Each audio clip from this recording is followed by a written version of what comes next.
Hi hello అందరికీ నమస్కారం. Welcome to ధ్రువ రుచులు. ఈరోజు మనం ఎంతో టేస్టీ అండ్ హెల్తీ అయిన పాలకూర పప్పుని ఎలా చేసుకోవాలో చూద్దాం. ఇది ప్రిపేర్ చేసుకోవడం చాలా సింపుల్. ఎక్కువ టైం లేనప్పుడు, ఓపిక లేనప్పుడు ఇలా ఒకసారి ట్రై చేసి చూడండి. మీకు చాలా బాగా నచ్చుతుంది. బయట మెస్లో ఇచ్చే పప్పు కన్నా ఇది ఇంకా టేస్టీగా ఉంటుంది. పాలకూర అంటే నచ్చని వాళ్ళు కూడా చాలా ఇష్టంగా తినేస్తారు. వీక్లో ఒక్కసారైనా పాలకూర పప్పు తింటే హెల్త్కి కూడా చాలా మంచిది. ఇప్పుడు మనం పాలకూర పప్పుకి కావాల్సిన పదార్థాలు చూద్దాం. 1 కప్పు కందిపప్పు తీసుకున్నాను. 1 మీడియం సైజ్ ఉల్లిపాయని ఇలా క్యూబ్స్లా కట్ చేసుకొని పక్కనుంచుకోవాలి. 1 పెద్ద సైజ్ టొమాటోని కూడా క్యూబ్స్లా కట్ చేసుకొని పక్కనుంచుకోవాలి.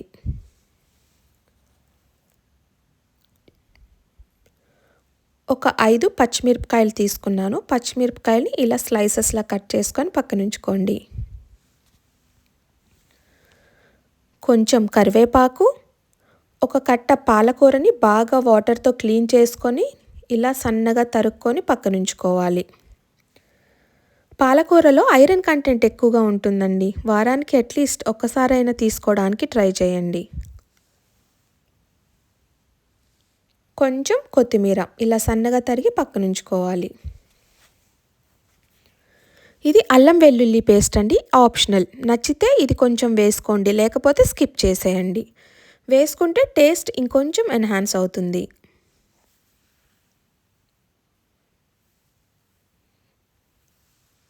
ఒక 2 టేబుల్ స్పూన్స్ సాంబార్ కారం, తగినంత ఉప్పు, కొంచెం పసుపు.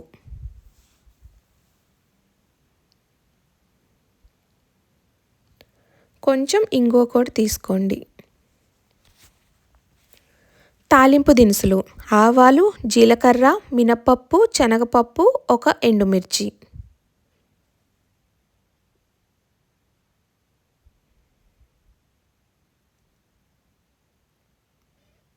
ముందుగా ఒక బౌల్ తీసుకొని మనం తీసుకున్న 1 కప్పు కందిపప్పును అందులో వేసి వాటర్తో బాగా వాష్ చేసుకోవాలి.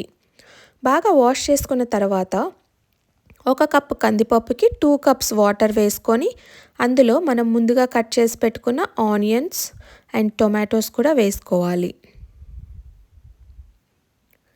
అందులోనే మనం కట్ చేసి పెట్టుకున్న పచ్చిమిరపకాయలు, ఉప్పు, పసుపు, కారం కూడా వేసుకోండి.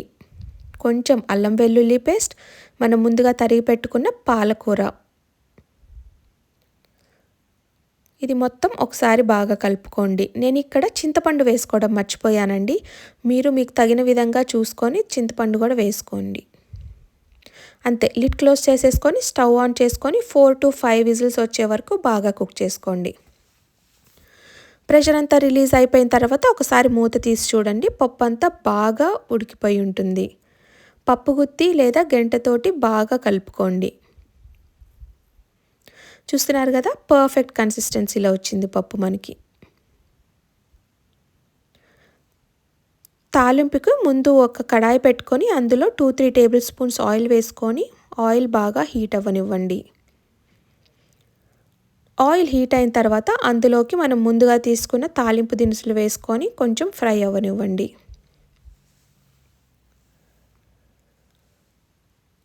అందులోనే కొంచెం కరివేపాకు, ఎండుమిరపకాయలు కూడా వేసుకొని ఒకసారి కలుపుకోండి.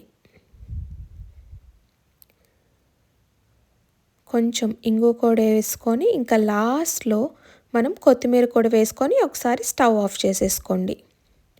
కొత్తిమీర మనం పప్పు ఉడికించుకునేటప్పుడు పప్పులో వేసుకోవడం కన్నా ఇలా తాలింపులో వేసుకుంటే చాలా టేస్టీగా ఉంటుంది. ఇందాక పప్పు ఉడికించేటప్పుడు అల్లం వెల్లుల్లి పేస్ట్ వేసుకోకపోతే ఇప్పుడు తాలింపులోకి వెల్లుల్లిపాయలు ఒక 3 తీసుకొని వాటిని దంచి వేసుకోండి. చాలా ఫ్లేవర్ఫుల్గా ఉంటుంది. అంతే, తాలింపుని పప్పులో వేసుకొని ఒకసారి బాగా కలిపేసుకోండి.